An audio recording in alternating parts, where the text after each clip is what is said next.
For the past 10 days, the ICC T20 Men's Cricket World Cup have thrown up a lot of surprises, upsets, intrigue, and romance.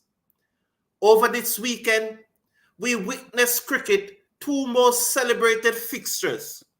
And this coming Wednesday, perennial semi-finalist New Zealand takes on the West Indies in the first real crunch match of the tournament.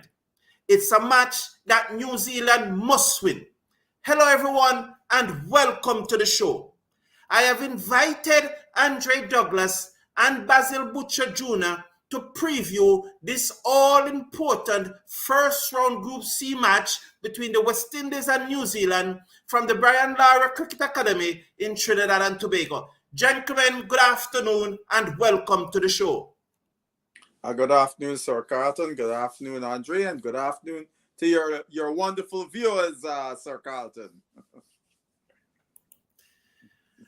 Andre, with this New Zealand team, are we witnessing the end of an era, the downward spiraling of a golden generation? Well, I think that the New Zealand team, they have come into this tournament underprepared. That's for one. So I think they are behind 8 ball where that is concerned. The preparation has not been, and I think that, with that said, I think that most players, we won't see them again. So, I think this is a pretty good opportunity in this to beat a New Zealand, which is underprepared and too much coming to the end of an era. Andre, we're having a little issue there with your mic, so we hope you sort it out. But let me go to Basil. Basil, on Friday night, we saw Gerber, the worst performance from a New Zealand team in a World Cup. Generally speaking, New Zealand gets their World Cup off on a winning note. They not only lost to Afghanistan on Friday night, but they were very, very poor. Can they turn it around against the West Indies on Friday night, Basil? Yeah, I think they can. New Zealand is a professional outfit. They had a really poor game. And from their perspective, they will look at it as, I think, look, we got our bad game out of our systems. And more so than anything else, our World Cup is on the line. Now, these guys are professional guys. Many of them, this could be their last World Cup for some of them. And so they will see this as an opportunity Friday Wednesday, because if they lose that game, as you said at the top of the show, their World Cup is over. Okay, Andre, let's look at the West Indies.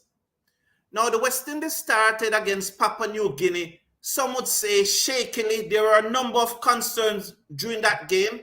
There are times in that game that we think that Papua New Guinea may just pulled off another great upset.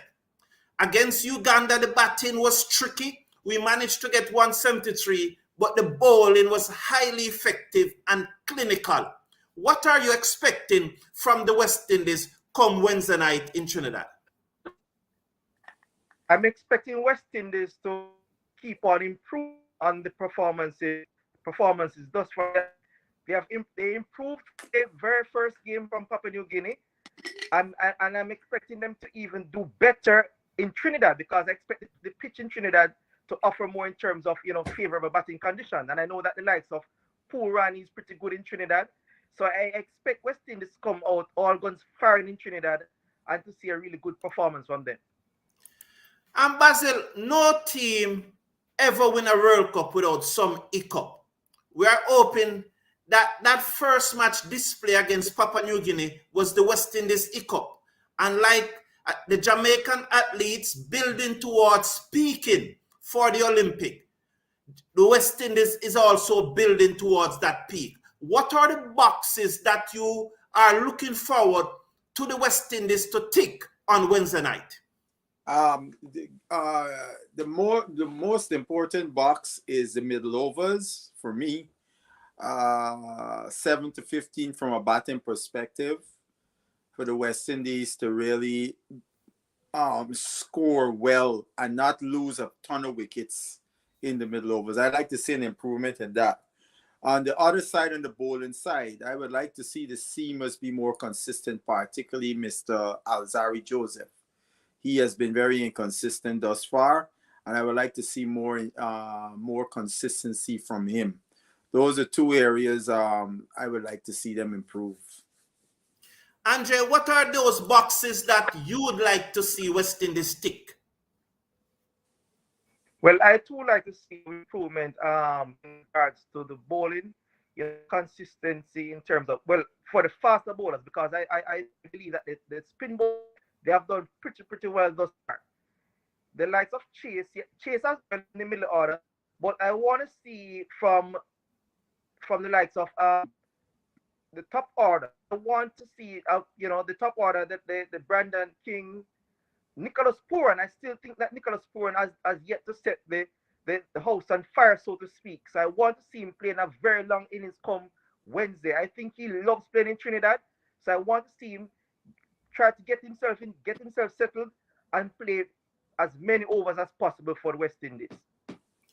Basil, we know that your contact is far and wide. You have wide reach.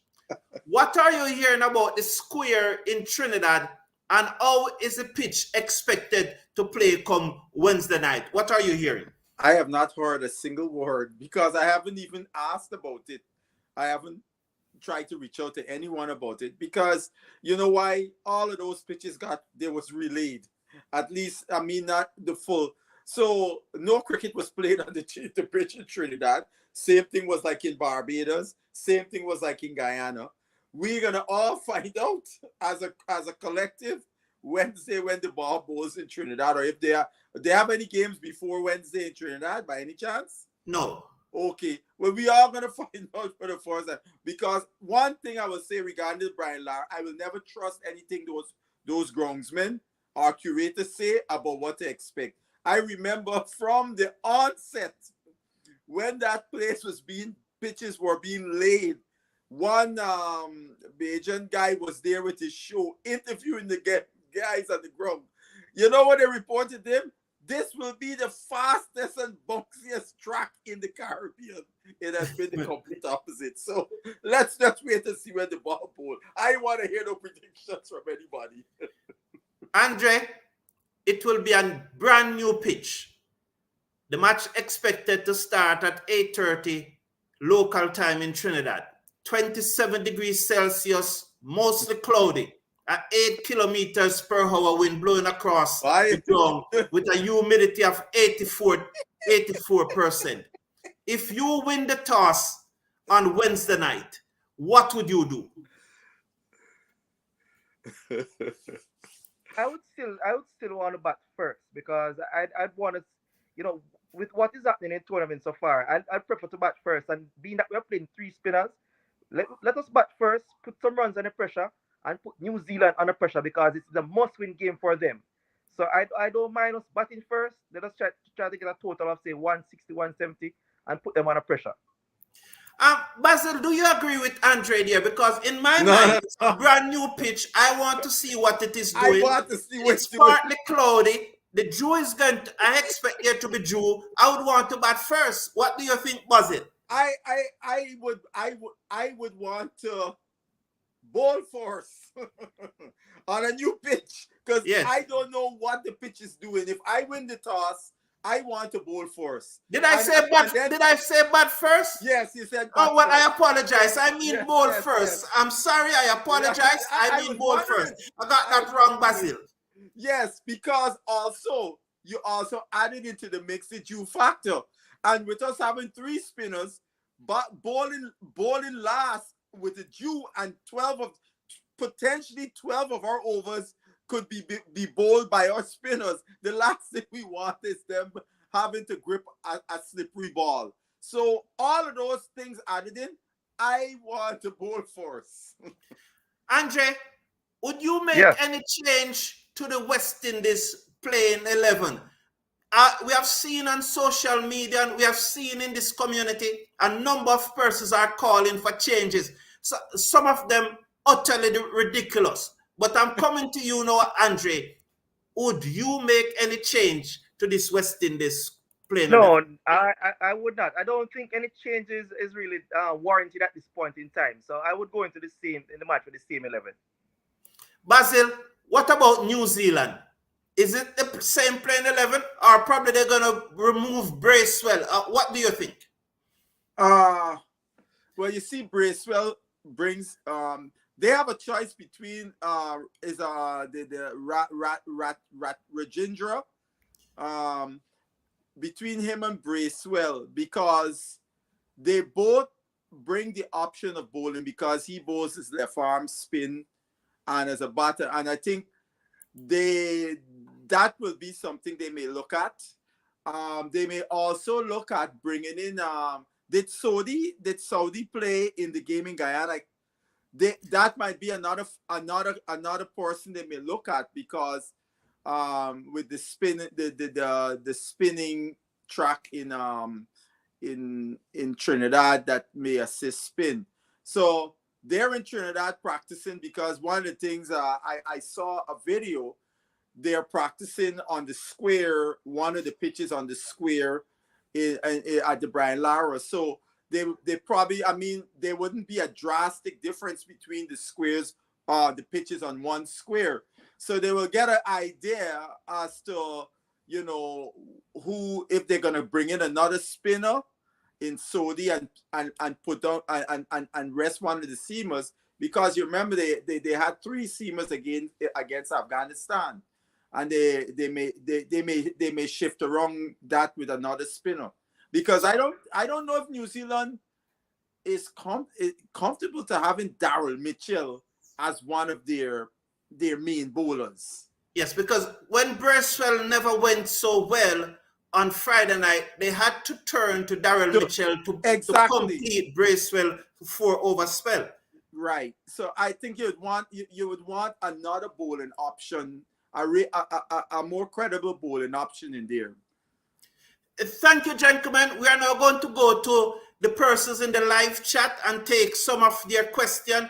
And we start with Paul Goodman here, Andre. Paul Goodman is saying that may God help West Indies that they may not suffer from what seems to be that inferiority complex.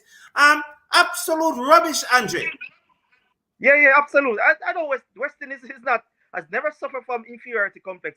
As a matter of fact, I think the West Indies, they always raise their game, especially in world tournaments, World Cups. They always tend to raise their level of play. So I don't think that's a fair comment there from Paul Goodman.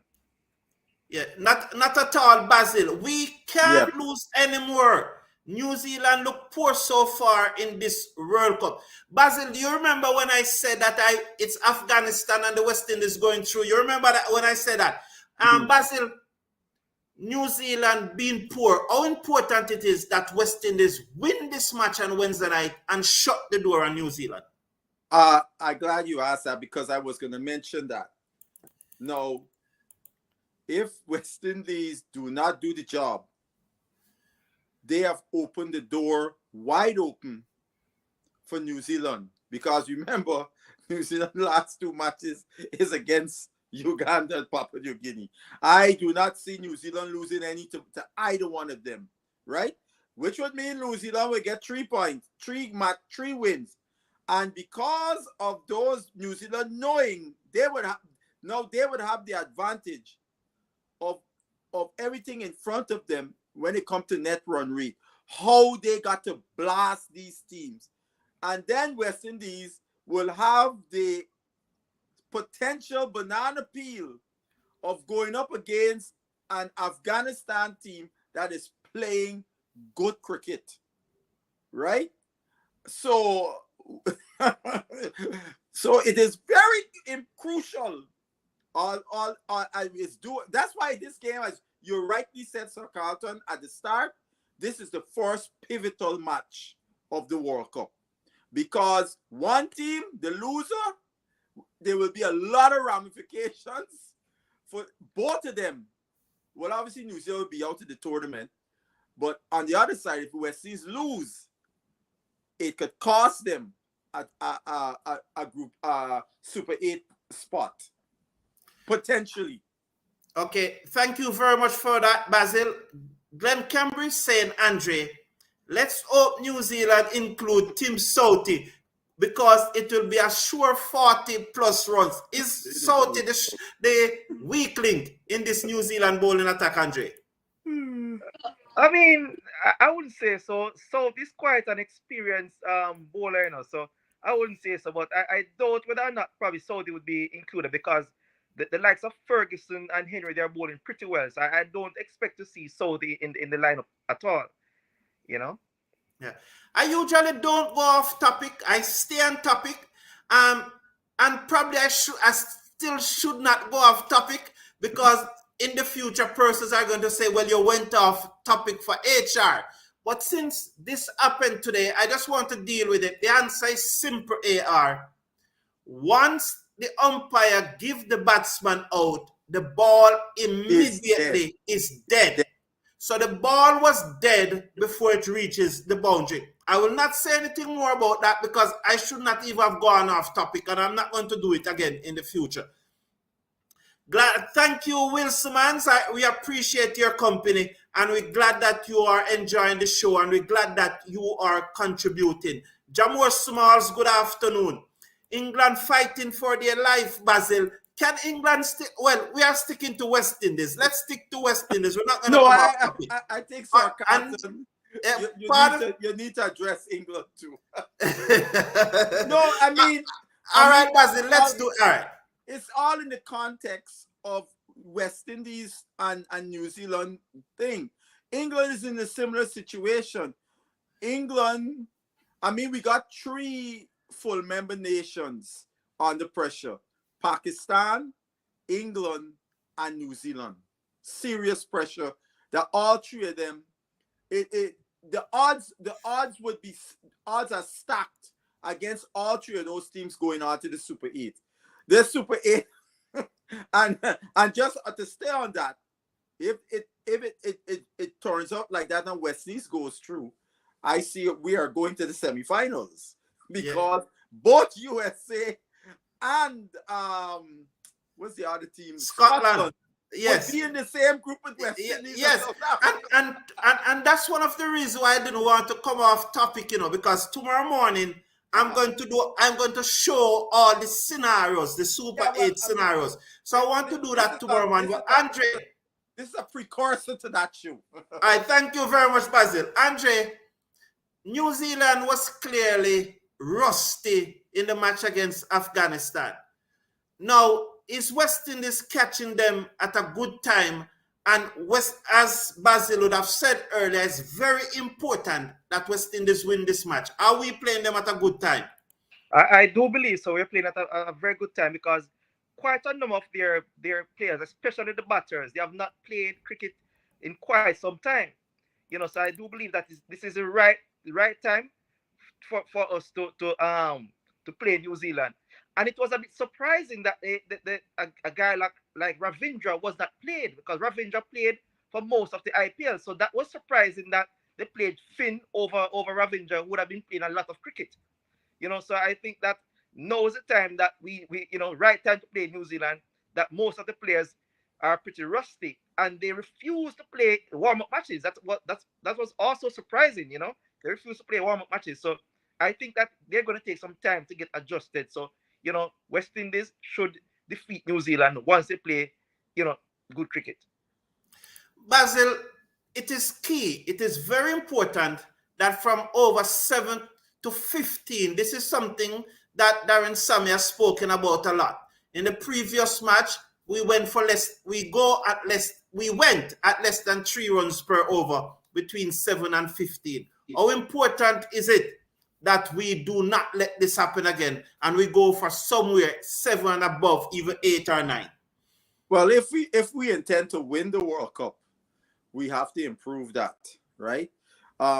Notwithstanding the semifinals will be played in 2 countries where the pitches are not that conducive to shot making.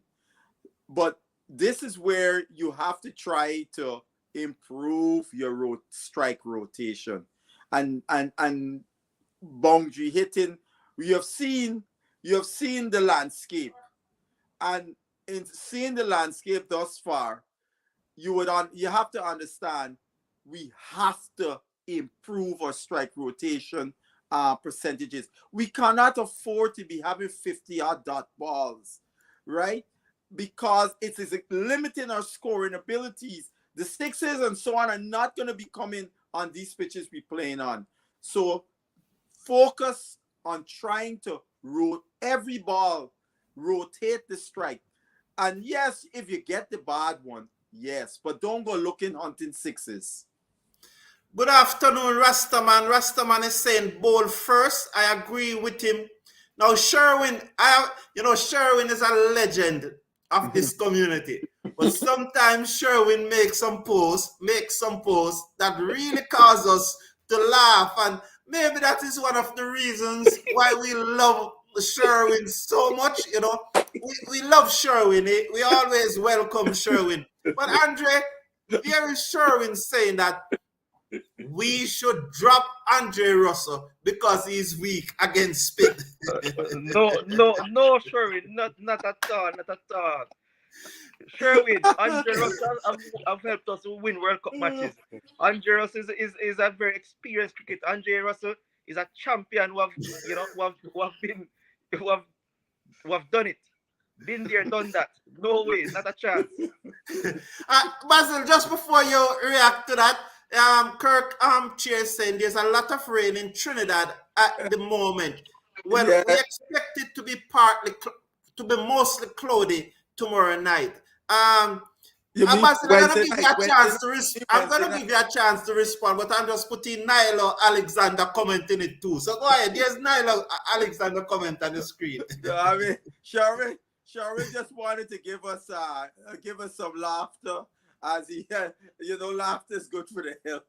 I mean, if you were gonna drop Russell for that, we may gotta drop several other West Indies batters the same way. So no. Yes, sir. And the other thing, Sherwin, Russell is not usually asked to bat in the period when spin would be bowling. Usually when Russell would come into bat, unless we lose a lot of early wickets, Russell's usually is the guy you'll see after 15 overs around that time to come and bat. And usually at that time, for the most part, spinners have already finished off their spells. So, yes. And Michael Douglas is just showing Sherwin Andre Russell's statistics since he came back into the team. 259 runs at an average of 43.2 with a strike rate of 192. And you want to drop that man, Sherwin? I don't understand. Peril Francis is saying that West Indies will beat New Zealand, which we are happy about. Adrian Bishop believes that Hetmeyer will play in Trinidad. Basil, I was going to come to Andre, but Basil, I want you to respond quickly to that one. Look, if Hetmeyer gets selected, I won't be surprised because Rutherford hasn't been that convincing in the two matches played. So if Hetmeyer do come in for Rutherford, I won't be surprised. Yeah, you would not be surprised. Andre, what would you be surprised? Yes, I would be a bit surprised, because Rutherford, although he has not, set the place on fire, I think that he still made a good contribution, and he got a really good delivery in the last match, a really good one, So I would still, have Rutherford for the match in Trinidad. Yeah, yes. I mean, the other point on that, Carlton, is this. West Indies looking to improve, and all the different parts of the equation in that 11, they can all improve rather than looking at the drastic action of dropping them. The different circumstances and so on. So I said I wouldn't be surprised because, they could be saying, Rutherford, and maybe we should give Hetmeyer a look. But I think they're going to give Rutherford a chance. I think as I told you earlier, I wouldn't change 11. But I think in more favorable batting conditions, let's hope Brian Lara is more favorable, that Rutherford would be better better performance there. Yes, I would not change my playing 11 either.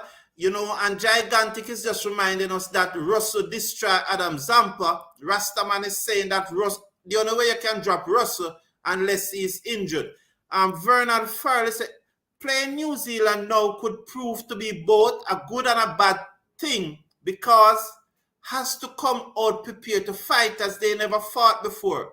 For no, this is, I don't quite understand, but I want to thank everyone for tuning in. It was a pleasure. Gentlemen, it's good that we could wrap up the show so quickly. It was a great show, though. I enjoyed it. Thank you, gentlemen, very much. Thank you, the viewers, for tuning in. It has been a pleasure. Have a great evening. Take care of yourself and take care of your loved ones. See you tomorrow when I look at the Super 8 pictures and put it in clear perspective for you all. Have a wonderful evening. Bye for now.